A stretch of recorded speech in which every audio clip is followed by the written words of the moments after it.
¿Quieres saber cómo manejar tus sentimientos con fluidez? ¿Quieres aprender a gestionar tus recursos personales y profesionales? No te pierdas cada miércoles los consejos de María Jesús Álava en Buenos Días Madrid.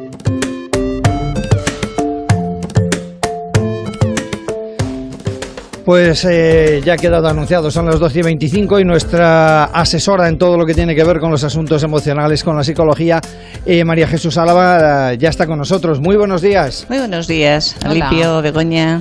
Hoy tenemos una pregunta fácil que sabe responder Fácil, Begoña dice, Tormo. Fácil. Pero si es que si hay algo difícil es esto que le vamos a preguntar hoy a María Jesús, porque quien sea padre, yo creo que nunca piensa que lo esté haciendo todo bien, porque es muy complicado. Siempre piensas que estás haciendo algo mal o que lo podrías hacer mejor. Yo creo que esa es un poco toda la mezcla, ¿no, María Jesús? Falta de tiempo, yo qué sé, esas dudas. Es muy complicado. ¿Realmente hay pautas para educar a los hijos? Sí, la verdad es que mucha gente nos pregunta, pero bueno, ¿qué ha pasado con la educación? ¿Realmente es tan difícil? Es que los niños actuales son más complicados, que es lo que está pasando, ¿no?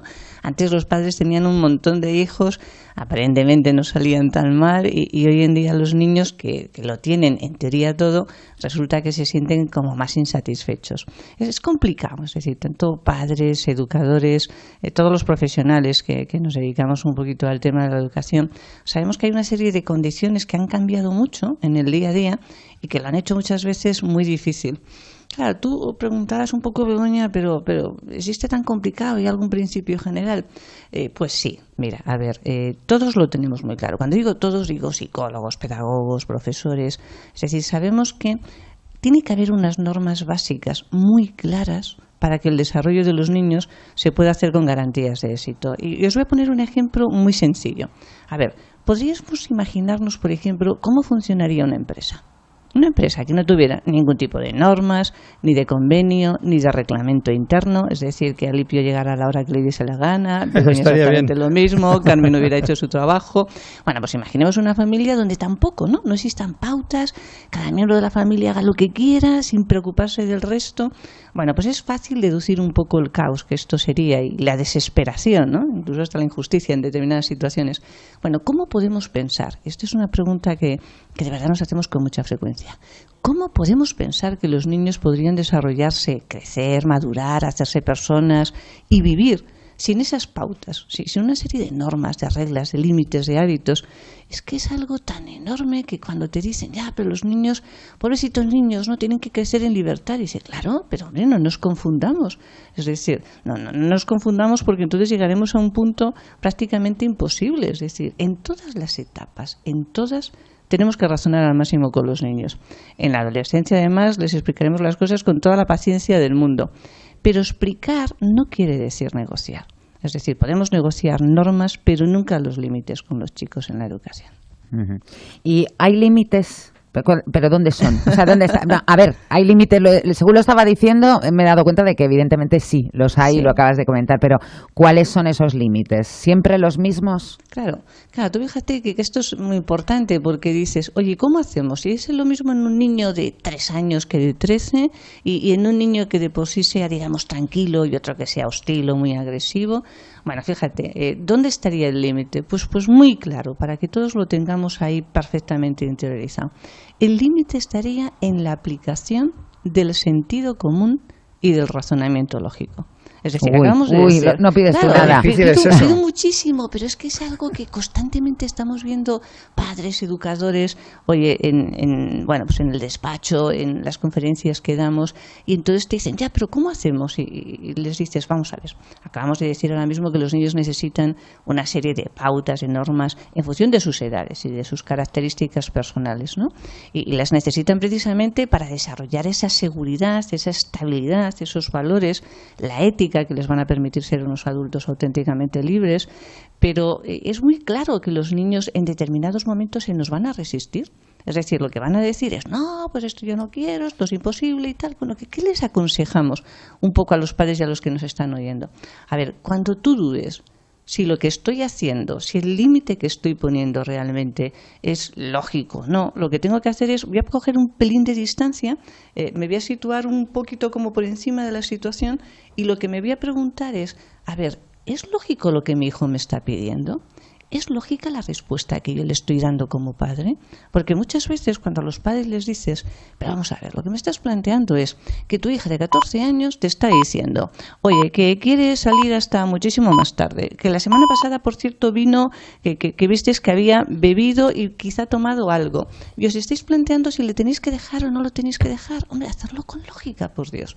En cuanto tú empiezas a pedirles que apliquemos la lógica, normalmente casi todo se soluciona bastante bien. Y la prueba es que durante millones de años los padres, educadores, bueno, pues han intentado aplicar más o menos una lógica, y los que eran normalitos, los que no eran salvajes, muy bestias y tal, pues la verdad es que lo hacían razonablemente bien.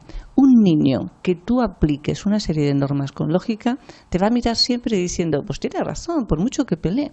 Y ahí ¿caben los castigos, María Jesús? Hay una cosa que la tenemos muy clara. Siempre decimos, por ejemplo, Silvia Álava, que el tema de los castigos lo ha trabajado mucho, siempre insiste que los niños funcionan mucho mejor proponiéndoles retos que amenazándoles con castigos.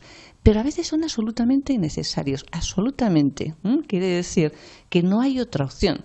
Que cuando un niño acaba de hacer algo que realmente tú dices, hombre, ¿qué hago para que reaccione?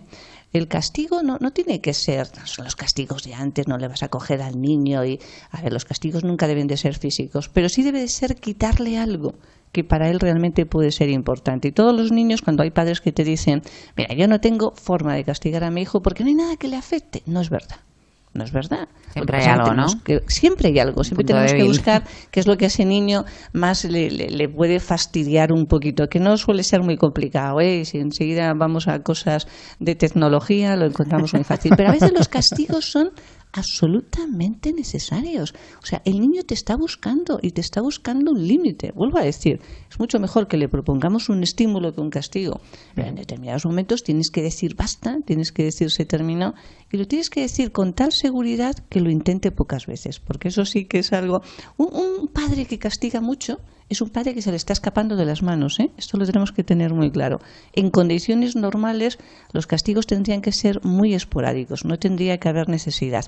Si los límites están muy claros y las consecuencias además también, de verdad que no habría. El problema cuando tienes que castigar mucho de repente es cuando somos incoherentes. Cuando por lo mismo que hace un niño, un día le dices una cosa y al día siguiente actúas de otra manera diferente. Pero tu pregunta concreta, Begoña, ¿los castigos son necesarios? Sí. Utilicemos los pocos, que sean además muy concretos, rápidos, adecuados a lo que el niño o la niña haya hecho, pero a veces son absolutamente imprescindibles.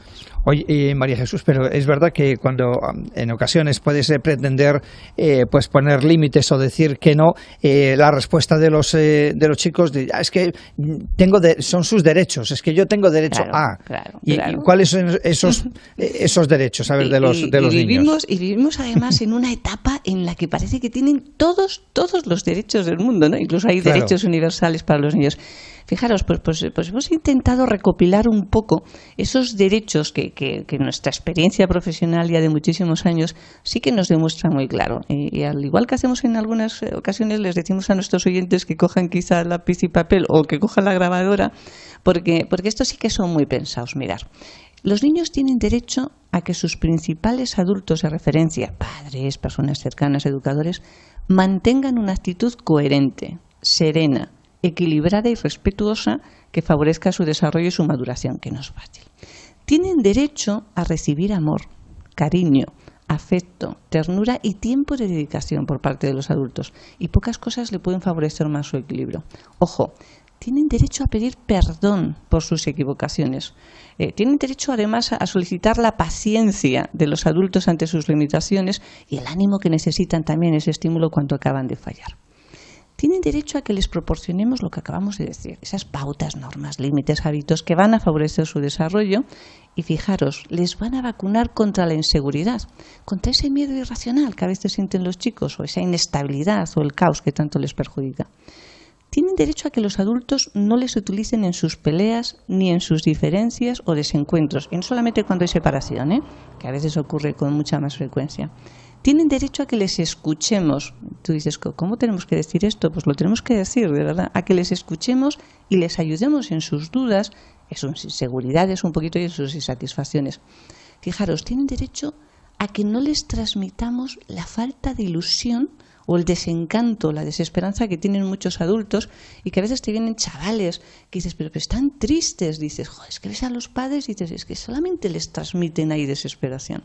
Bueno, tienen derecho a una educación basada en valores, una educación que les facilite pues, esos recursos necesarios para superar los obstáculos que van a encontrar en la vida, ¿no? O las incoherencias, las injusticias que pueden tener. Y ya terminaríamos aquí con los derechos. Tienen derechos a una educación, y esto quizás es lo que yo más insisto siempre, que les vacune contra el resentimiento, contra la hostilidad, contra esa falta de generosidad o del respeto hacia las personas o las ideas de todos los que les rodean. Si los adultos cumplimos bien con nuestras responsabilidades, ellos podrán llevar a buen fin sus deberes posteriores. Una última pregunta, Sí. María Jesús. Si metemos la pata, porque somos humanos y seguramente pues había días a lo mejor que le das una respuesta fuera de tono, eso que decías que hemos sido injustos, ¿no? Sí. ¿Hay que pedir perdón a los hijos? Sí. Sí, hay que pedir perdón y hay que pedir excusas a veces, pero ojo, hay que saberlo bien. Es decir, a veces los padres te piden un perdón con tal dramatismo, es decir, llorando, hijo mío, de verdad, tal. Hombre, no. Es decir, hay que pedir perdón con absoluta naturalidad. Y además, hombre, sin sentimiento de culpa, porque normalmente se intentaba hacer las cosas bien. Es decir, a los hijos lo que hay que decirles es, mira, tú te puedes equivocar algunas veces. En esto yo me he equivocado, chico, lo siento. Tú me lo dices muchas veces, ¿verdad? Pues yo te lo digo ya a ti. Lo siento.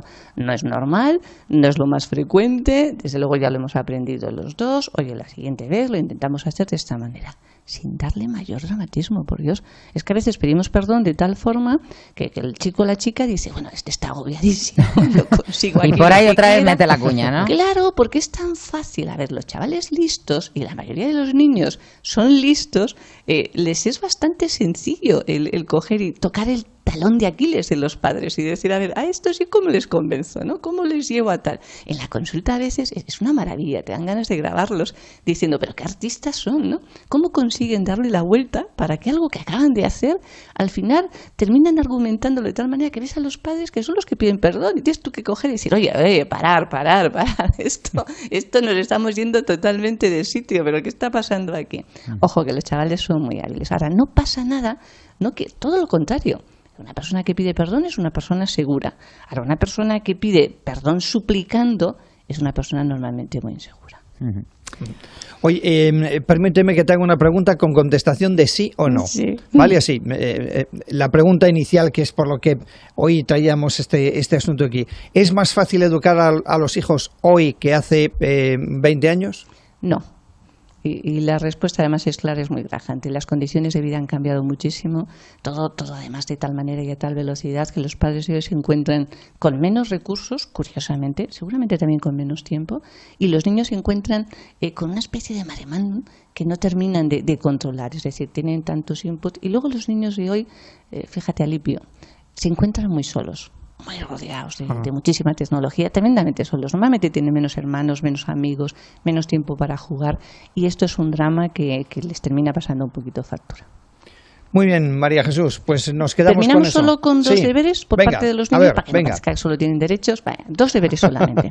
Mirad, los niños tienen que aprender a respetar a las personas por encima de sus creencias, de sus diferencias o de sus singularidades, y tienen que aprender que el auténtico valor no reside en el éxito social, sino en la coherencia y en la generosidad personal. Esto es un tema clave, de verdad. Silvia nos decía que los niños tenemos que conseguir que sean capaces de controlar sus emociones, porque la autorregulación va a ser la clave para que consigan éxito en su vida. Pues oye, nos quedamos con esos consejos, con eso. desde luego. Oye, y una cosa, y que Dime. nos sigan descargando en los podcasts, Claro. que ayer veíamos además, nosotros hemos colgado una cuenta de ibus, en la semana pasada, en el tema de los amores se termina, ¿no? Llevábamos más de 4.000 descargas ayer. Fíjate. O sea, Qué bien. que Eso nada, es porque animamos hace a falta, nuestros oyentes. Eso es porque hace Efectivamente, falta. así que nada, Efectivamente. seguiremos y contando contigo las cosas son siempre mucho más fáciles. Así Estupendo. que muchas gracias. Un abrazo María Jesús. María enorme. Jesús. Adiós.